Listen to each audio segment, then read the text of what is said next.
Aleluia. Glória a Deus. Deus é bom, Deus é fiel. Amém. Queridos, nós escolhemos nessa manhã estar no melhor lugar que poderíamos estar. Estamos na presença do Senhor. Estamos na presença do Deus vivo. Você poderia ter escolhido ir para a praia. Você poderia ter escolhido passear com a sua família. Seriam motivos justos ter ficado em casa, arrumado a casa, sei lá, feito qualquer coisa. Mas você escolheu estar na casa do Senhor. E se você escolheu estar aqui é porque você acredita, irmão, que Deus pode falar contigo. Amém. É porque você crê que Deus está trabalhando na sua vida para fazer um milagre, para te abençoar, para abrir portas. Ele está trabalhando na sua vida para te usar da maneira como Ele deseja, como lhe apraz. E que nessa manhã, então, possamos ter os nossos ouvidos abertos, para entender, para compreender tudo aquilo que Deus quer ministrar ao nosso coração. Quando o pastor Rafael abriu ali no livro de Josué, eu falei, eita Jesus, o homem já vai querer pregar tudo aquilo que eu vou falar. Mas ele foi para o capítulo 1, eu quero ir para o capítulo de número 7, de Josué. Josué capítulo 7, a partir do verso 19. Acã era um dos guerreiros de Israel e eles conseguiram aqui entrar na terra prometida. E Acã pegou algo que não era para pegar, e aqui estava sofrendo a punição por causa do seu pecado. Josué capítulo 7, verso 19 diz assim: então Josué disse a Acã, meu filho, dê glória ao Senhor, Deus de Israel, e renda louvores a Ele. Conte-me agora o que foi que você fez, não me esconda nada. Acã respondeu a Josué, é verdade, eu pequei contra o Senhor, Deus de Israel, e fiz assim e assim. Quando vi entre o despojo uma boa capa babilônica, uns 2,5 kg de prata e uma barra de ouro pesando mais de meio quilo, cobicei essas coisas e as peguei para mim, e eis que estão escondidas na terra no meio da minha tenda, e a prata por baixo. Então Josué enviou mensageiros que foram correndo à tenda de Acã, e eis que tudo estava escondido nela. E a prata estava por baixo. Tiraram aquelas coisas no meio da tenda e as trouxeram a Josué e a todos os filhos de Israel, e as colocaram diante do Senhor. Então Josué e todo Israel com ele pegaram Acã, filho de Zera, e a prata, a capa, a barra de ouro, os filhos e as filhas dele, e os seus bois, os seus jumentos, as suas ovelhas, a sua tenda e tudo que ele tinha, e os levaram para o vale de Acor. Josué disse a Acã, porque você trouxe essa calamidade sobre nós, o Senhor hoje trará calamidade sobre você. E todo Israel o apedrejou, e depois de apedrejá-lo ainda os queimou, e levantaram sobre ele um montão de pedras que permanece até o dia de hoje. Assim, o Senhor apagou o furor da sua ira, por isso aquele lugar se chama o Vale de Acor, até o dia de hoje. Amém? Glória a Deus, que os nossos olhos e ouvidos estejam atentos àquilo que o Senhor quer falar conosco, aquilo que Ele quer ministrar ao nosso coração. Amém? Queridos, o povo aqui, como era o objetivo entrar na terra prometida, Deus estava cumprindo a promessa que Ele havia feito ao seu povo, a promessa que havia sido feita a Moisés, de que esse povo entraria na terra prometida. Estava cumprindo essa promessa por meio do líder sucessor de Moisés, chamado Josué. Antes deles entrarem, antes deles irem para lá, depois que eles passaram o Jordão, a Bíblia vai dizer que ele realiza a circuncisão dos filhos de Israel, celebra a Páscoa, há uma aliança de santidade, uma aliança de adoração, um compromisso que é feito com o povo e Deus, para que eles pudessem estar preparados, aptos espiritualmente para entrar na terra prometida, porque ninguém entra na terra prometida de qualquer maneira, ninguém entra na terra prometida de qualquer jeito. Precisamos ter uma aliança com Deus, precisamos convidar Deus para o meio do arraial, Deus precisa estar no meio de nós, no meio do seu povo. Deus precisa estar à vontade no meio do seu povo para que possamos conquistar as vitórias de Deus na nossa vida. Quando convidamos alguém na nossa casa, irmãos, quando convidamos uma pessoa que nós amamos na nossa casa, nós queremos que essa visita fique o mais à vontade possível. Colocamos ela no melhor sofá, no sofá mais confortável, damos a ela um bom lugar na mesa, damos a ela uma boa comida, uma boa bebida, porque queremos que ela se sinta confortável entre nós. Amém. Conversamos dos assuntos que agradam a nossa visita, não assuntos que nos agradam. E assim deve ser o nosso relacionamento com Deus. Devemos ter e criar na igreja, no lugar onde estamos, na nossa família, na nossa casa, um ambiente propício para a entrada do Senhor, para o Senhor estar presente, para que Ele se faça presente na nossa casa. Precisamos criar um ambiente em que Ele se sinta à vontade no nosso meio. Onde Deus se sinta à vontade para falar, se sinta à vontade para trabalhar na nossa vida, onde tenha um ambiente propício para Deus realizar um milagre, para Deus fazer maravilhas. E talvez, irmãos, seja por esse motivo que muitas vezes não estamos vendo na igreja atual dos nossos tempos os milagres que Deus quer fazer. Muitas vezes o que estamos vendo são shows realizados, às vezes com sugestões, para que o homem prevaleça, para que o nome do homem se engrandeça e assim diga, nesse lugar há milagres. Quando na realidade o milagre que Deus quer fazer é no meio do arraial, é no meio do povo. O milagre que Deus quer fazer muitas vezes é dentro do teu quarto. O milagre que Deus quer fazer às vezes é nos hospitais. É com a gente indo, e não muitas vezes com aqueles que estão chegando. Muitas vezes é com a igreja que está passando por momentos difíceis. É uma igreja que não sabe qual estratégia usar, uma igreja que não sabe o que fazer, e assim estava esse povo. Eles precisavam confiar inteiramente na estratégia de Deus. Irmãos, se queremos vencer, precisamos confiar na estratégia de Deus. Esses homens confiaram nessa estratégia. E a estratégia de Deus era simples, irmãos. Era rodear a cidade, dar a volta na cidade durante 6 dias. No 7º dia a trombeta ia tocar. E eles iam gritar e as muralhas iam cair. E assim aconteceu, irmãos. Eles tocaram a trombeta, eles gritaram, as muralhas caíram, pegaram os inimigos desprevenidos. Porque ninguém imaginava que um muro daquele tamanho ia cair. Ninguém imaginava que aquele muro poderoso, forte, ia cair por terra. Eles pegaram todos desprevenidos e acreditava-se que tinham 40 mil soldados lá. E a Bíblia vai dizer que eles matam todos ao fio da espada, eles acabam com todos. E de Israel, do lado de Israel, não morre ninguém. O povo é vitorioso. Eles ficam felizes, ficam em festa, ficam alegres com a vitória de Deus. Igual a vitória que Deus vai te dar. É para você se alegrar, é para você festejar, é para você glorificar Deus.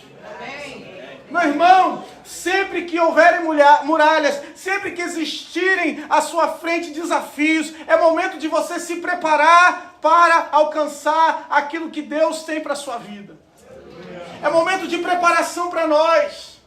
Quando havia no coração de um povo que estava doente, de um povo que estava há muito tempo sem ver a presença de Deus e os milagres de Deus, Jesus chega para pregar para esse povo.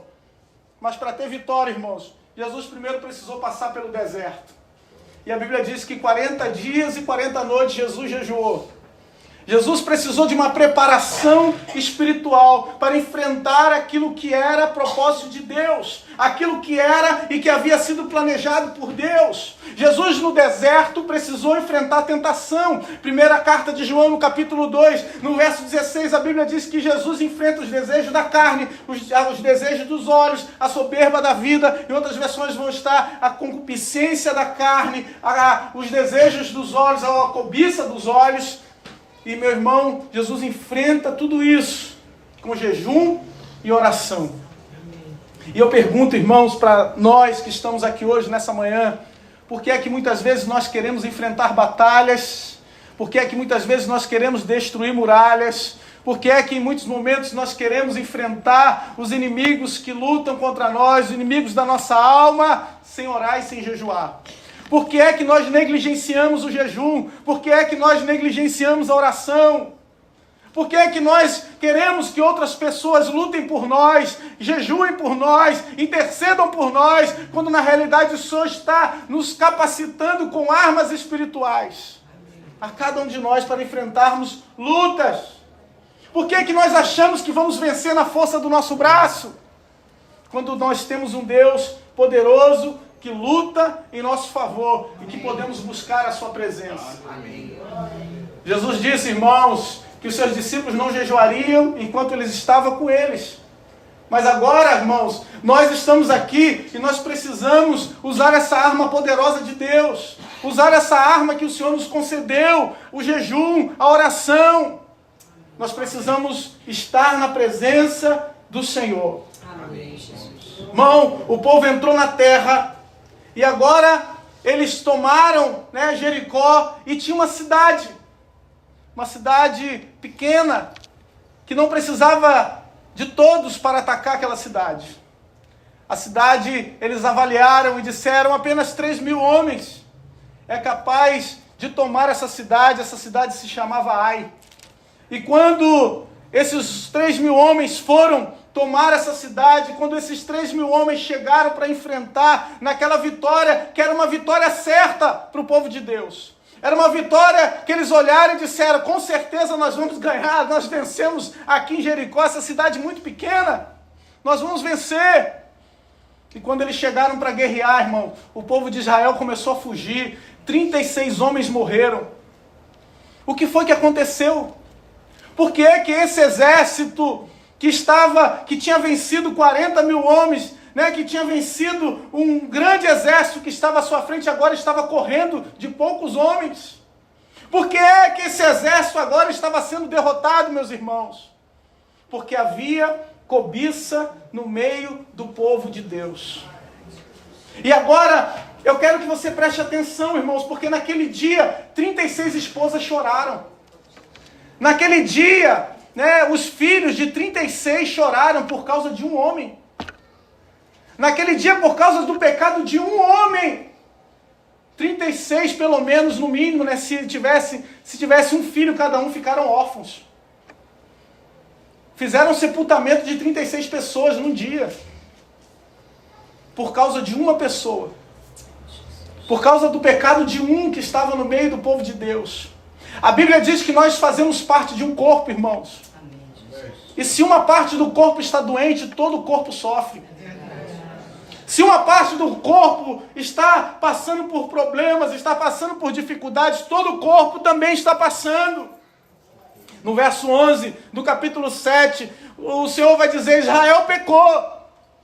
Quebraram a minha aliança. Perceba, para Deus, quem pecou não foi Acã. Para Deus, quem pecou foi Israel.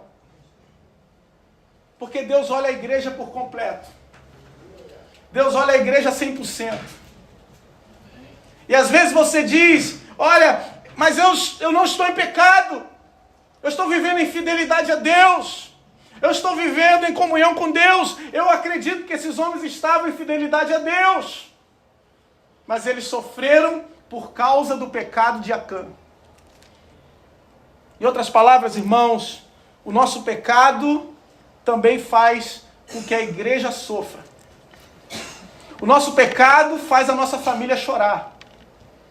O nosso pecado traz sofrimento não só a nós, mas o nosso pecado traz sofrimento para aqueles que estão dentro da nossa casa, traz sofrimento para aqueles que fazem parte da igreja, traz sofrimento para aqueles que têm contato conosco.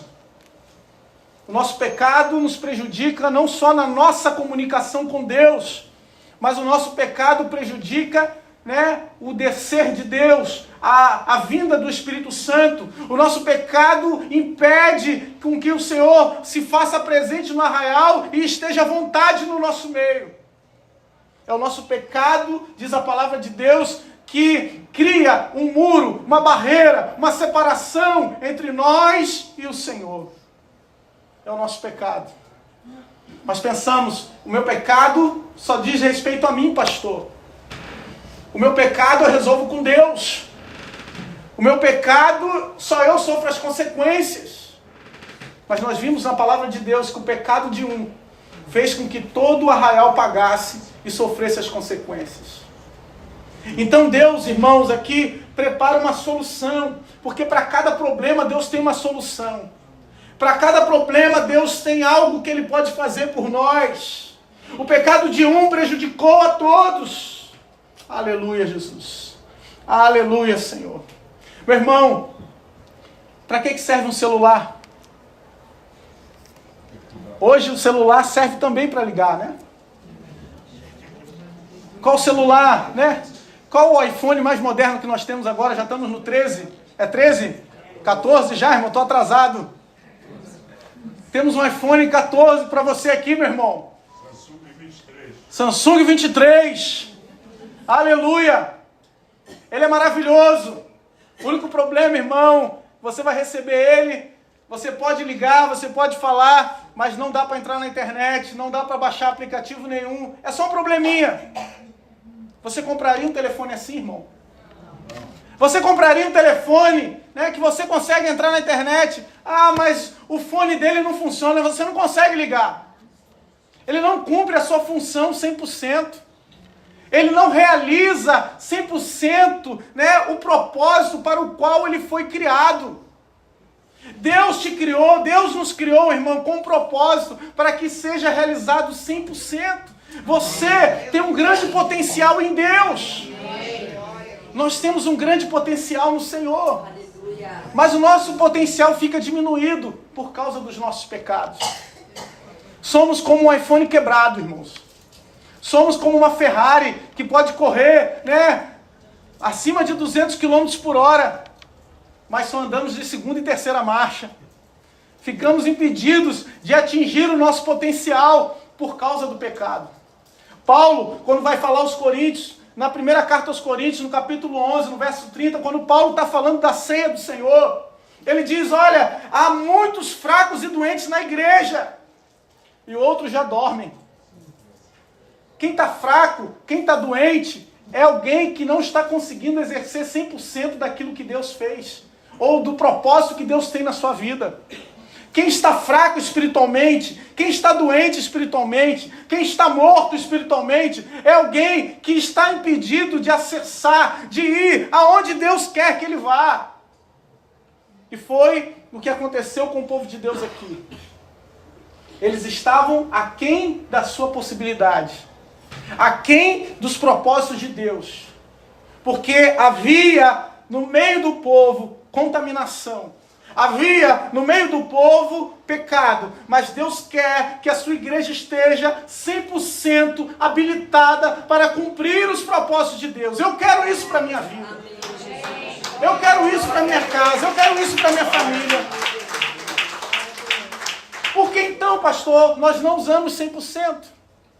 Por que então esse 100% muitas vezes não é usado por mim? Por que esse 100% eu não consigo acessar?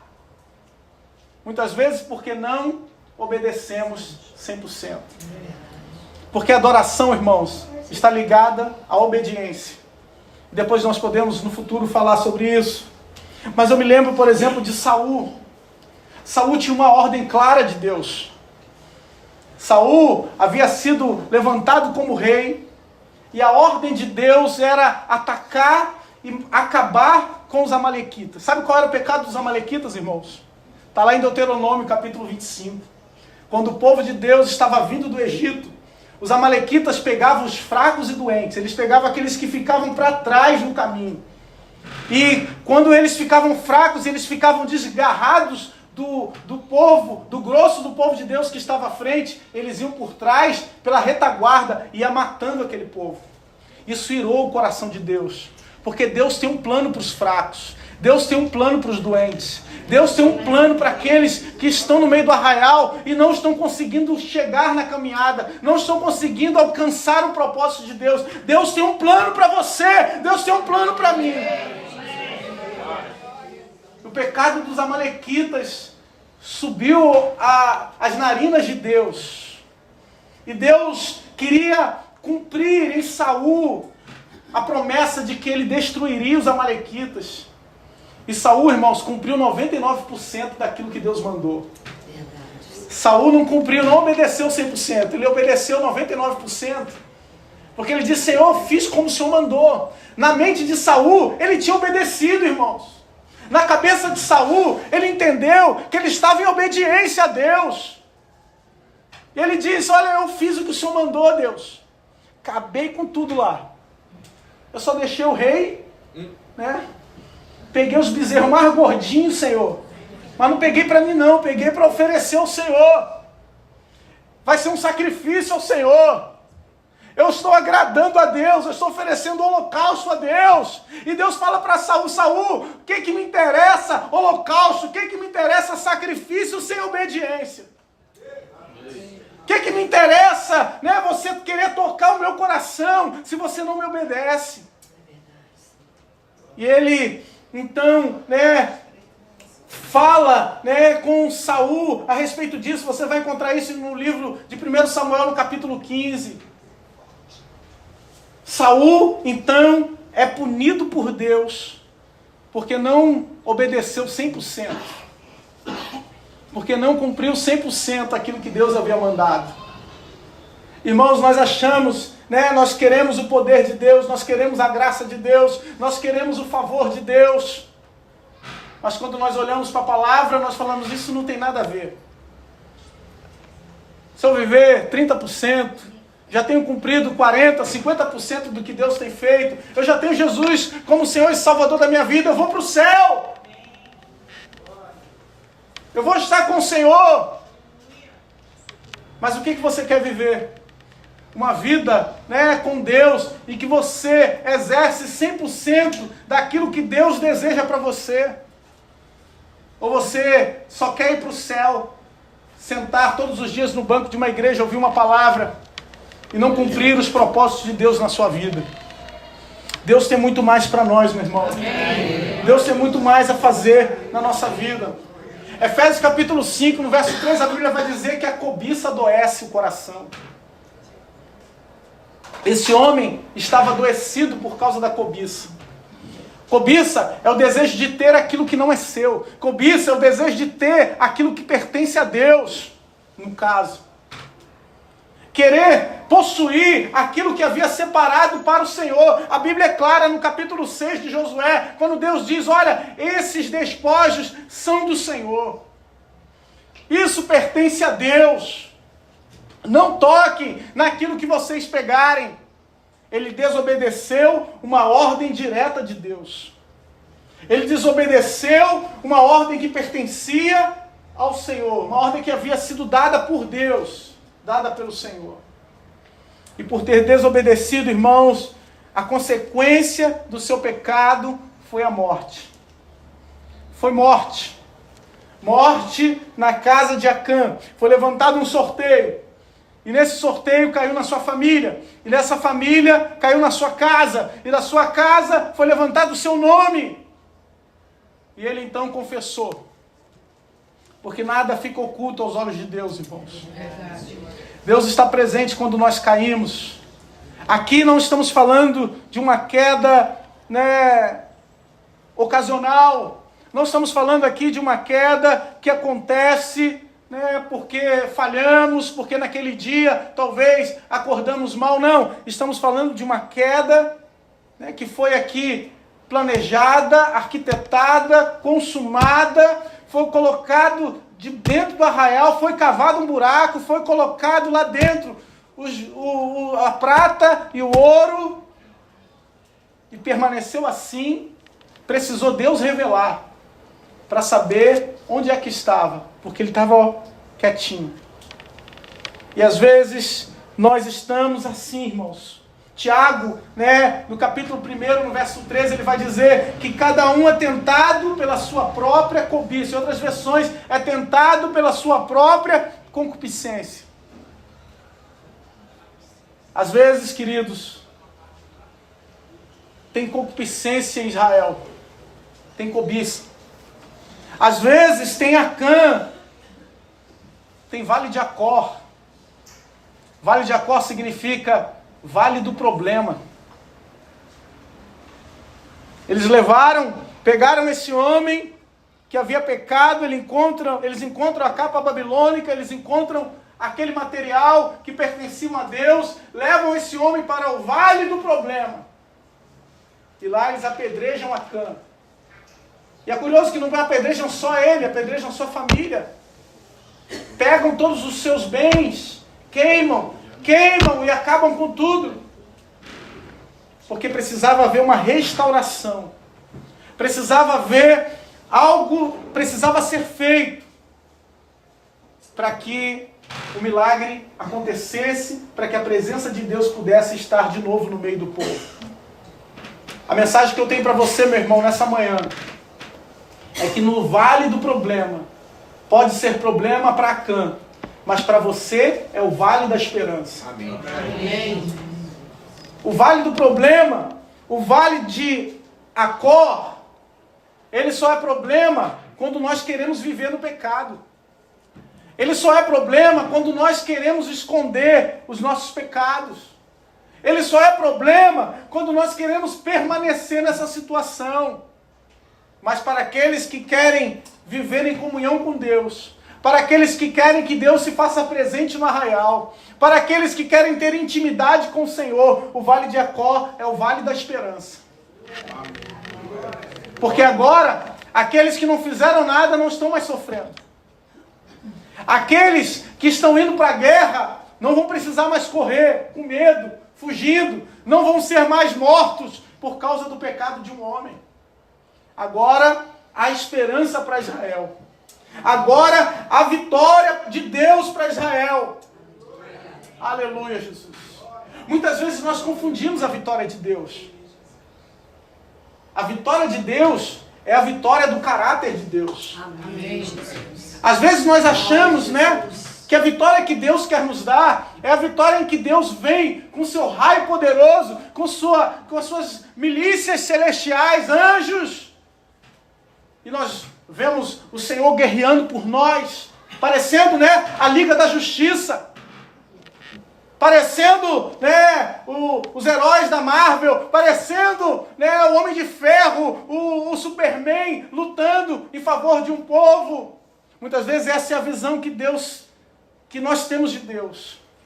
Mas a igreja vencedora, irmãos, é a igreja que tem o caráter de Deus. Amém, Jesus. A igreja vencedora é a igreja que entende que a mudança que Deus quer fazer em nós é uma mudança no nosso caráter. Amém. Muitas vezes nós enfatizamos o poder de Deus e nós queremos o poder de Deus. Queremos falar em outras línguas, queremos curar, como Pedro, a sombra de Pedro curava, e nós queremos curar também do mesmo jeito. Nós queremos expulsar demônios, nós queremos louvar e as cadeias caírem. Oh, aleluia! Nós queremos que os milagres aconteçam na nossa vida, olhar para o coxo e falar, anda, e o coxo andar. Nós queremos os milagres. Mas será que nós queremos o caráter de Deus? O maior poder, irmãos, de Atos 2, é levantar uma igreja que foi reconhecida como cristãos. Cristão é ser parecido com Cristo. Cristão é porque quando eles olhavam para aqueles homens, eles viam o caráter de Cristo neles. Eles viam a presença de Cristo, eles viam as palavras de Cristo, eles viam que o desejo deles era ser iguais a Cristo, ou parecidos com Cristo, transformados por Cristo. O seu caráter é o que transforma o mundo. É a presença de Deus em você. É o que mostra que você está sendo trabalhado, construído. É o que demonstra que Deus tem uma obra na sua vida. É o caráter de Deus. E o poder de Deus é o que te capacita a ter esse caráter.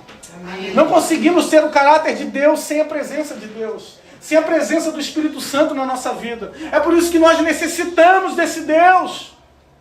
Somos parte, irmãos, desse corpo. Amém. E como eu disse, se o corpo está doente, todo o corpo sofre. Todo o corpo precisa de cura, precisa de milagre. Antigamente na igreja, irmãos, tinha as irmãs que eram vigilantes daqueles que estavam em pecado. O irmão era pecado, era considerado pecado jogar bola. Aí tinha irmã que ficava escondida lá, né, perto do campo, para ver se tinha irmão da igreja jogando bola. E daí ela falava com o pastor, e o pastor punia aquele irmão que estava, né, jogando futebol. Essa mensagem não é para você ficar vigiando a vida do teu irmão. Essa mensagem não é para você ficar olhando para o pecado de Acã, para o pecado daquele que está do teu lado. Essa mensagem é para a gente analisar o nosso coração.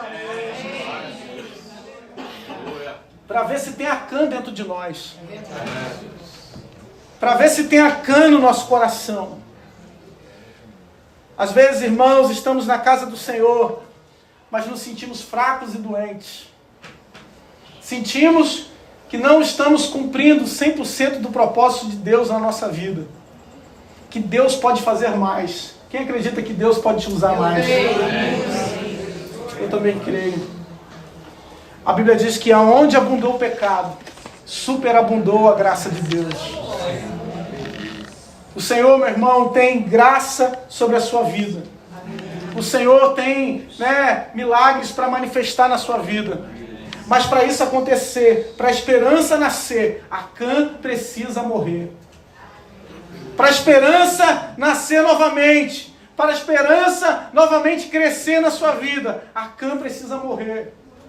Aquele que cobiça, aquele que deseja, aquele que quer mais, aquele que não se contenta com o que Deus deu, precisa ser jogado por terra.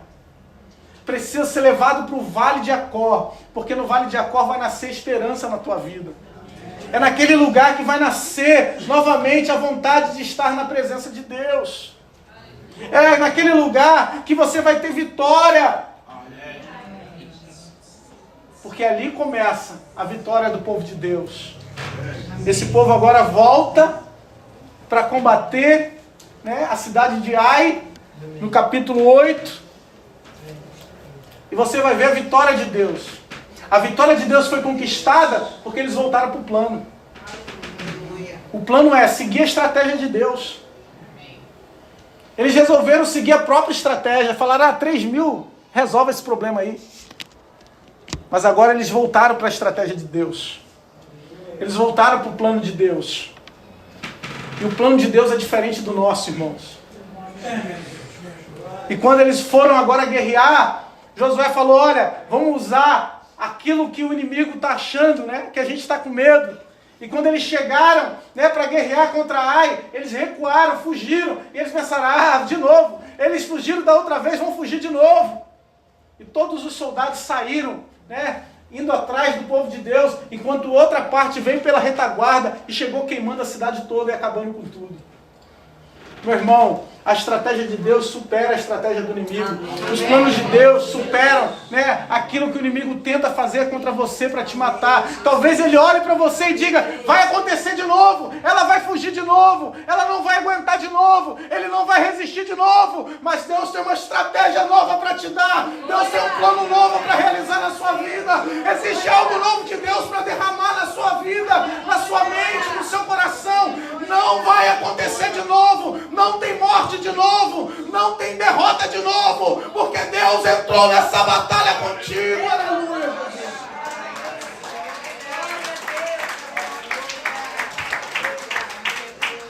Deus entrou nessa batalha com você. Amém. Deus entra na batalha conosco. Quando nós criamos um ambiente propício para a sua presença. Quando nós reconhecemos que a cobiça, que a mentira no nosso coração. Quando nós reconhecemos que no nosso coração tem vaidade, irmãos. O Ministério de Louvor pode vir para cá. Quando nós reconhecemos que no nosso coração há um desejo de ter, muitas vezes, o brilho das coisas de Deus. O desejo de Acã, irmãos, era ter o ouro de Deus, a prata de Deus, a capa que era de Deus, ter os utensílios que pertenciam ao Senhor. Às vezes nós queremos esse brilho para nós, e essa foi a queda de Satanás, irmãos. Às vezes a gente quer esse brilho, né, de demonstrar que Deus está conosco, de demonstrar que o Senhor faz parte da nossa vida. Quando a gente olha para Saul, irmãos, mesmo depois de Saul ter pecado, ele disse para Samuel: Samuel, vem comigo, que é para os anciãos verem que você está comigo, que é para os anciãos olharem que Deus não me abandonou. Em outras palavras, ele estava querendo mandar um recado político para aqueles homens, dizendo: Deus está comigo, quando Deus já tinha abandonado ele. Queridos, às vezes nós queremos demonstrar uma espiritualidade que não temos. Às vezes nós queremos demonstrar que Deus está na nossa vida, quando na verdade precisamos de arrependimento, quando na verdade precisamos colocar nossa cara no pó, e muitas vezes nós estamos passando verdadeiramente pelo vale da sombra da morte, nós queremos demonstrar uma força, simplesmente para agradar homens, enquanto o que Deus quer de nós é quebrantamento, é arrependimento, é se voltar para Ele. Aleluia, Jesus. Todos nós, queridos, podemos ter Acã no nosso coração. Podemos ser deixados criar ou crescer na nossa vida uma cobiça, um desejo pelo poder, desejo de crescer mais e mais e mais e possuir mais e mais. Podemos ter isso no nosso coração. E é isso que impede muitas vezes a cura, muitas vezes o milagre, muitas vezes a restauração de Deus.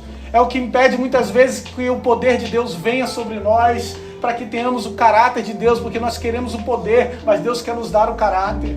Amém. Muitas vezes nós queremos a unção, nós queremos o milagre, nós queremos o show, enquanto Deus quer nos dar um coração quebrantado, contrito, humilhado. Deus quer nos dar um coração parecido com o dele, que se importa, que se compadece, que se inclina a ouvir a sua voz. Aleluia, Jesus. Será que você pode ficar de pé, meu irmão? Oh, Deus. Aleluia, Jesus. Aleluia. Glória a Jesus. Aleluia. Pretendo semana que vem falar um pouco mais sobre adoração, irmãos. Mas eu já falei um pouco hoje que não existe adoração sem obediência. Deus não aceita adoração de desobediente. Deus não aceita adoração, daquele que quer permanecer no pecado. Deus quer a adoração daqueles que obedecem a sua voz, e que querem uma mudança de vida, que querem transformação, que querem se quebrantar na presença de Deus. Deus aceita e se alegra contigo, porque ainda que o teu choro dure uma noite, a tua alegria vem pela manhã. Existe cura para você, existe esperança para você. Aleluia. A morte de Acã representou esperança para Israel. Agora tinha a presença de Deus de novo. Agora tinha vitória de novo. Agora chegou o socorro de Deus, irmãos. O socorro de Deus faz com que um exército de 300 vença um exército bem maior, como aconteceu com Gideão. Ah, meu irmão, é a presença de Deus na tua vida que faz a diferença. É a presença de Deus que fez com que o pequeno Davi vencesse o gigante. É a presença de Deus que fez com que os poucos guerreiros de Davi vencessem exércitos inteiros. Ah, Senhor, o segredo é a presença de Deus. Aleluia, Jesus. Aleluia, Jesus. Nós pedimos perdão, Senhor, como igreja. Pedimos perdão, Senhor, se no nosso coração tem cobiça, se no nosso coração tem Acã, se no nosso coração tem o desejo pela prata e pelo ouro de Deus, Pai. Oh, Deus, por aquilo que não nos pertence. Meu Pai, a honra é Tua, a glória é Tua, o louvor é para Ti, Senhor, e não para nós. Oh, Senhor, não a nós, Senhor, não a nós, nenhuma glória para nós, Pai, mas sim ao Teu nome, mas sim ao Teu nome, Jesus. O Teu nome é santo, o Teu nome é poderoso, o Teu nome, Senhor, é quem nos salva, é quem nos liberta, é quem nos dá vida, Senhor. Por isso, Pai, nessa manhã nós matamos o arcano do nosso coração. Nós matamos em nome de Jesus e queimamos tudo que não pertence ao Teu reino. Tudo que não pertence à Tua vontade, Senhor. Tudo aquilo que tomou conta, Pai, e que nos faz presos a um pecado, Senhor, que está enterrado lá no meio do arraial e que ninguém sabe, mas o nosso Deus sabe. Alabanaraçou.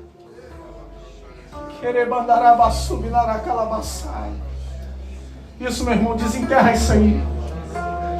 Desenterra isso que te impede de sentir a presença. Desenterra isso que te impede de ser semelhante a Jesus. Desenterra isso que te impede de ser cristão, de ser chamado verdadeiramente de filho e filha de Deus. Aquilo que te impede de viver o 100% de Deus na tua vida. Desenterra isso. Porque entre você e Deus existe um milagre que Ele quer fazer. Existe uma esperança de Deus para nós. Aleluia, Jesus. Vamos louvar ao Senhor.